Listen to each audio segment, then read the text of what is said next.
Hi అండి, అందరికీ నమస్కారం. ద్వారకా మాధవ్ యూట్యూబ్ ఛానల్ స్వాగతం అండి. ఈరోజైతే రాజమండ్రిలో వేచేస్తున్న శ్రీ స్వర్ణాకర్షణ కాలభైరవ స్వామి గుడికి అయితే వచ్చామండి. మీకు పార్ట్ 1లో మా జర్నీ అయితే చూపించాను కదండి. ఇప్పుడు పార్ట్ 2కి వచ్చి స్వామివారి దర్శనం, శ్రీ వారాహి అమ్మవారి దర్శనం, శ్రీ శేషనాగు దర్శనం కూడా చూపిస్తానండి. నేను స్వామివారి గారెల దండ తెచ్చాను కదండి, అది పట్టుకుని అయితే లోపలికి వెళ్తున్నాను దర్శనానికి. ముందుగా విఘ్నేశ్వర దర్శనం అయితే చేసుకుందామండి. స్వామివారిని అయితే గంధసింధూరంతో అలంకరణ చేశారండి. పక్కనే సుబ్రహ్మణ్య స్వామి కూడా ఉన్నారు, ఆయన కూడా అలాగే చేశారు. నేనైతే స్వామివారికి అయితే అభిషేకం చేస్తున్నానండి. ఇక్కడ మనమే డైరెక్ట్గా అభిషేకం చేయొచ్చు. ఈయనైతే కిందే ఉంటారండి. ఈయన పేరు కాలభైరవ స్వామి. ఈయనకైతే మనం ఎవరైనా సరే వెళ్ళి చిన్నపిల్లలతో సైతం పెద్దవాళ్ళతో సైతం అభిషేకం చేసుకోవచ్చు. మేము కూడా మా ఫ్యామిలీతో అయితే చేసుకున్నామండి. ఈ గుడి దర్శనం చేసుకోవాలనుకుంటే నెలలో 4 ఆదివారాలు పౌర్ణమి అమావాస్యలోనే స్వామివారి దర్శనం అయితే మనకి కలుగుతుందండి. మనకు పక్కనే చిన్నపిల్లలకి తాళ్ళు, మెల్లోకి లాకెట్స్ కూడా అమ్ముతున్నారండి.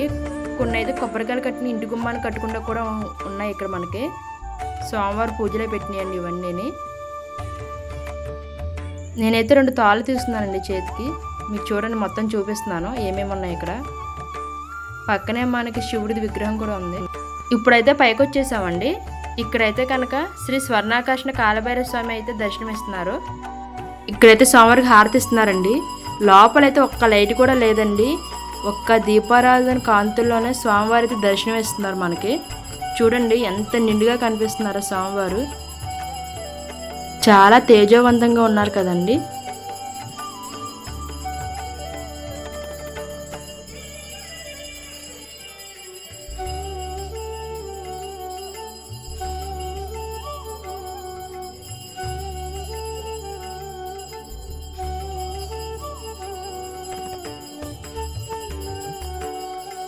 మనకు పక్కనే అమ్మవారికి కూడా హారతి ఇస్తున్నారండి. ఇక్కడ శివపార్వతులకు కూడా హారతి ఇస్తున్నారండి. ఇక్కడ విశిష్టత ఏంటి అంటే, ఏ దేవాలయానికి వెళ్ళినా కానీ పూజారి గారు హారతి ఇస్తారండి. కానీ కాలభైరవ స్వామి గుళ్ళు అయితే కనుక మన చేతుల మీద స్వామివారికి హారతి ఇస్తారు ఇక్కడ. ఇదైతే మనం అదృష్టంగా భావించాలండి.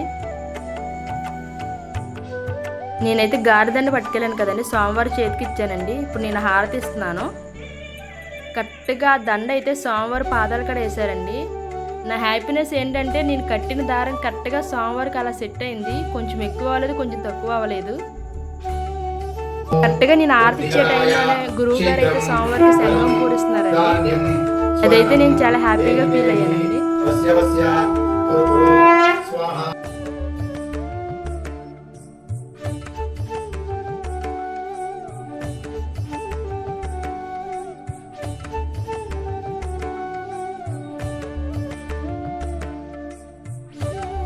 స్వామివారి నివేదన గురించి దర్శనం అయితే కొంచెం సేపు ఆపారండి.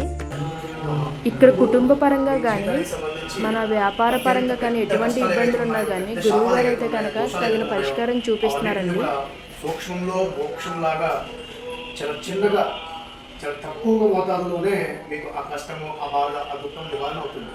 అందుగురించి మీరు స్వామి నామాలని జపం చేస్తారు. అర్థమైంది?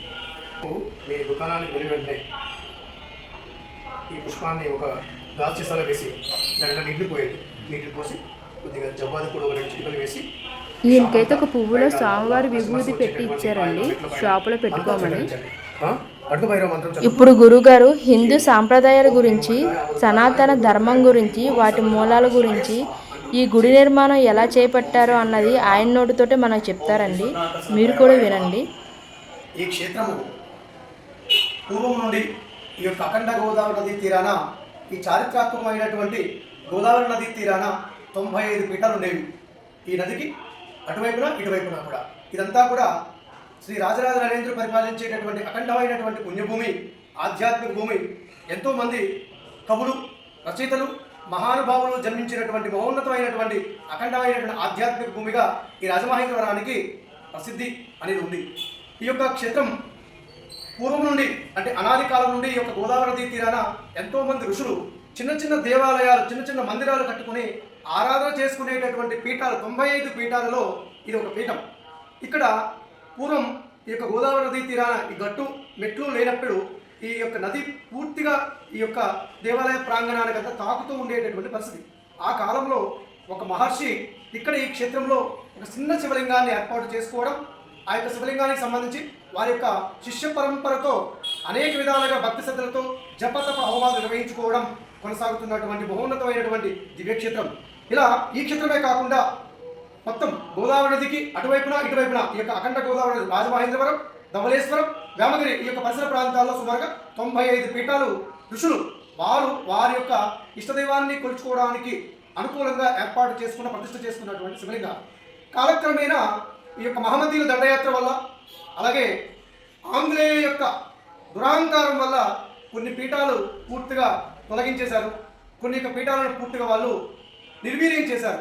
ఆ పీఠాలలో దాగి ఉన్నటువంటి అఖండ శక్తిని పూర్తిగా నిర్వీర్యం చేయడము మన భారతీయ సనాతన ధర్మం పైన జరిగినటువంటి దాడిగానే చాలామంది చరిత్రకారులు చెప్తూ ఉంటారు.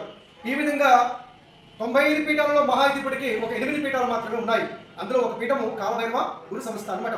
ఇక్కడ మరలా 2016వ సంవత్సరంలో ఈ యొక్క పీఠంలో ఉన్నటువంటి ఈ యొక్క మహాయంత్రాన్ని పైకి తీసి మరలా ప్రతిష్ఠించి 9 అడుగుల మహాశివలింగాన్ని కల్పవృక్ష కాలభైరవ శివలింగంగా, ఆ యొక్క శివలింగం పైన లక్ష్మీ కుబేర స్వామి వారులతో కూడి ఐశ్వర్యాన్ని ధనాన్ని అనుగ్రహించేటటువంటి ఐశ్వర్యకారకుడు సర్వేశ్వరుడి యొక్క సంపూర్ణ స్వరూపమైనటువంటి స్వర్ణాకర్షణ భైరవ స్వామి వారిని ప్రతిష్ఠ చేయడం జరిగింది. ప్రపంచంలోనే ఈ విధంగా 9 అడుగుల మహా కల్పవృక్ష శివలింగం పైన వెలిసినటువంటి లక్ష్మీ కుబేర స్వర్ణాకర్షణ కాలభైరవ స్వామి వారి క్షేత్రం ముక్తి క్షేత్రం ఇది ఒక్కటే అనవచ్చు.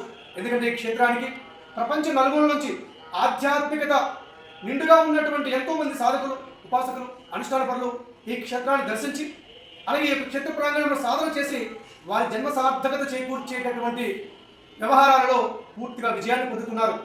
ఆ లక్ష్యాన్ని సాధించుకునే క్రమంలో మన ధర్మాన్ని మనం కాపాడడం, అలాగే మనకు చాతరైనంత వరకు మనకు నలుగురికి ఉపకారం చేసి మానవాళికి ఉపయుక్తమయ్యేటటువంటి మార్గంలో నడుచుకోవాలన్నదే ఈ యొక్క మంత్రము, శ్లోకము, అష్టకము, పారాయణము, దేవతా దర్శనము, దేవతా పూజ, దేవతా ఆరాధన ఇవన్నీ కూడా వస్తాయి. ఆ యొక్క విధానంలో భాగంగానే మన కాలభైరవ గురు సంస్థ మఠంలో ప్రత్యేకంగా కల్పవృక్ష కాలభైరవ శివలింగం పైన స్వర్ణాకర్ష భైరవ స్వామి వారిని లక్ష్మీదేవితో కుబేరుడితో ప్రతిష్ఠ చేయడము. అలా ఇక్కడ ఒక విశేషమైన విశిష్టత ఏమంటే, ప్రపంచంలో మనము ఎక్కడైనా సరే దైవాన్ని కేవలం దర్శనం చేసుకోగలం, కానీ ఇక్కడ మాత్రము పిల్లలు, పెద్దలు, ఆడవారు, మగవారిని భేదం లేకుండా ఎవరికైతే భక్తి ఉందో వారందరూ కూడా స్వయంగా గర్భాలయంలో ఉండేటటువంటి శ్రీ లక్ష్మీ కుబేర స్వర్ణాకర్షణ భైరవ స్వామి వారికి స్వయంగా సర్పహారతి సమర్పణ చేసుకోవచ్చు. ఇది మహోన్నతమైనటువంటి అవకాశం. ఎందుకంటే మన భక్తిని మనం పరమాత్మకు ఎలా సమర్పణ చేయాలి అంటే హారతి ద్వారా, ధూపసేవ ద్వారా, దీపసేవ ద్వారా, నైవేద్య సేవ ద్వారా, లేదా పుష్పసేవ ద్వారా, లేదా గంధ సేవ ద్వారా, ఈ విధమైనటువంటి పంచ ఉపచారాలలో మహోన్నతమైనటువంటి ఉపచారం ఈ యొక్క దీప సమర్పణ సేవ.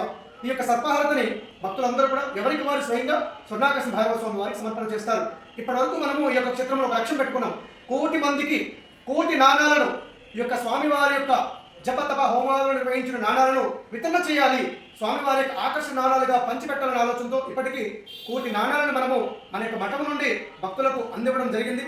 ఈ యొక్క నాణాలకు ఎంతో ఆకర్షణ శక్తి ఉంటుంది. అంటే ప్రపంచంలోనే భక్తులకు నాణాలను ప్రసాదంగా ఇచ్చే ఏకైక క్షేత్రంగా కూడా రాజమహేంద్రవరంలో స్వర్ణాకర్షణ భైరవ స్వామి వారి యొక్క క్షేత్రం విరాజిల్లుతూ ఉంది.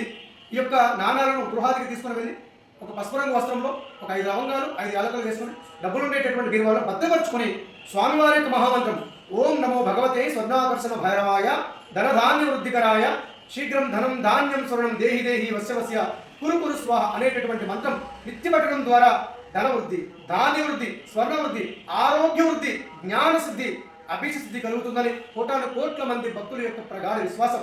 ఇది ఎంతో మహోన్నతమైనటువంటి మహామంత్రం.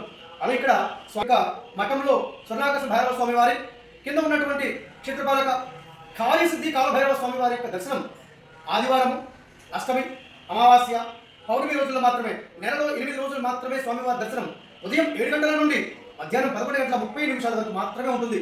మిగతా రోజుల్లో ఇక్కడ సాధన చేసుకునేటటువంటి భక్తులు మాత్రమే ఉంటారు. ప్రధానిగా అందరికీ కూడా కేవలం దర్శనం చేసుకునేటువంటి అందరూ కూడా ఈ 8 రోజుల్లో ఏదైనా రోజు ఉదయం 7 గంటల నుంచి మధ్యాహ్నం 12 గంటల లోపల స్వామివారి దర్శనం చేసుకోవచ్చు. స్వామివారికి ప్రసాదంగా నాణాలను కూడా స్వీకరించవచ్చు. అదే ఇక్కడ ప్రత్యేకంగా ఇక్కడ పితృదేవతలకు అనుగ్రహం కోసం, అలాగే మన అభిసిద్ధి కోసం అమావాస్య రోజున మహోన్నతమైనటువంటి అన్నప్రసాద సేవా కార్యక్రమం జరుగుతుంది. అలాగే మన మఠం యొక్క ఆధ్వర్యంలో మంత్ర ఉపాదేశము, మంత్రోపాసన, మంత్ర సాధన అనేటటువంటి క్రియలను కూడా శిక్షణా కార్యక్రమంగా నిర్వహించడం జరుగుతుంది.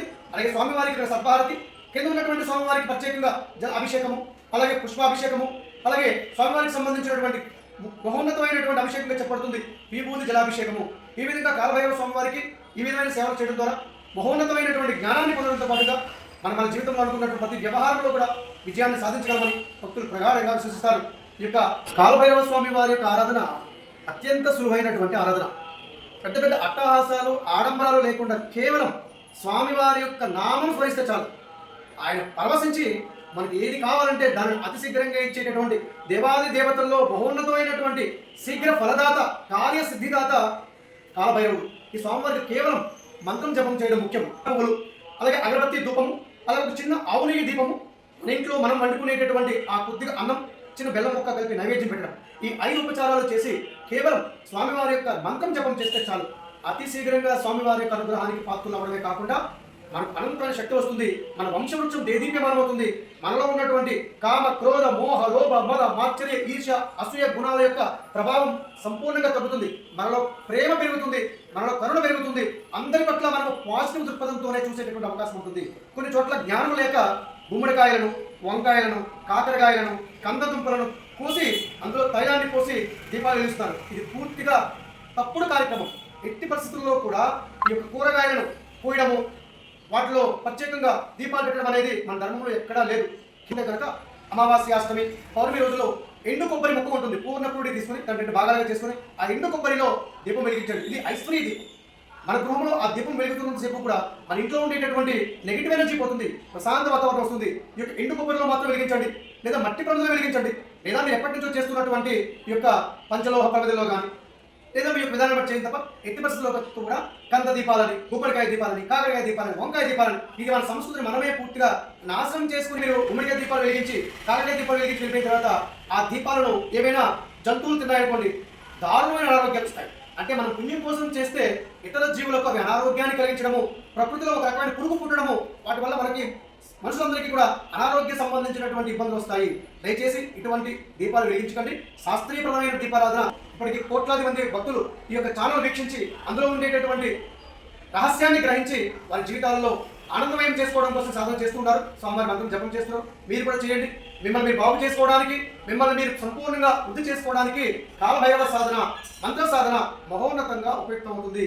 మనం ప్రతిరోజు దేవాలయానికి వెళ్తాము, కొబ్బరికాయలు కొడతాం, ప్రదక్షిణ చేస్తాం, మంచిదే. కానీ ఆ అన్నిటికంటే అతీతమైనది భగవత్ నామస్మరణ. మన భారతీయ సనాతన ధర్మాన్ని రక్షించడానికి, మన సంప్రదాయాన్ని రక్షించడానికి, మన సంస్కృతిని కాపాడడానికి మనం నిరంతరం కూడా పరమాత్మతో మమేకమై ఉండాలి. ఈ మమేకమయ్యేటటువంటి మార్గమే సాధన, మంత్ర జపము. ఈ విధమైన సాధన చేసి పరమాత్మ యొక్క అనుగ్రహానికి పాత్రలు కాగలరు. శుభం. ద్వారకా మహాదేవ యూట్యూబ్ ఛానల్ వారు ఆధ్యాత్మికంగా ఎన్నో విషయాలను ప్రజలకు తెలియజేస్తూ ఉన్నారు. అలాగే ముఖ్యంగా మన యొక్క సనాతన ధర్మంలో ఉండేటటువంటి మూల సిద్ధాంతాలను, రహస్యాలను, మంత్రశాస్త్రంలో ఉండే నిగూఢమైన అంశాలను ప్రజలందరికీ కూడా తెలియజేసి వారిని ఆధ్యాత్మికంగా, ఆర్థికంగా అభివృద్ధి చేయడానికి ఎంతో కృషి చేస్తూ ఉన్నారు. ఈ యొక్క యూట్యూబ్ ఛానల్ మీరు కూడా సపోర్ట్ చేయండి. అలాగే ఇందులో వచ్చిన కార్యక్రమాలను మీరు అనుసరించి మీ జీవితాన్ని మార్చుకోవడానికి ప్రయత్నం చేసి సఫలీకృతులు కావాలని కాలభైరవ స్వామి వారు వేడుకుంటూ శుభం.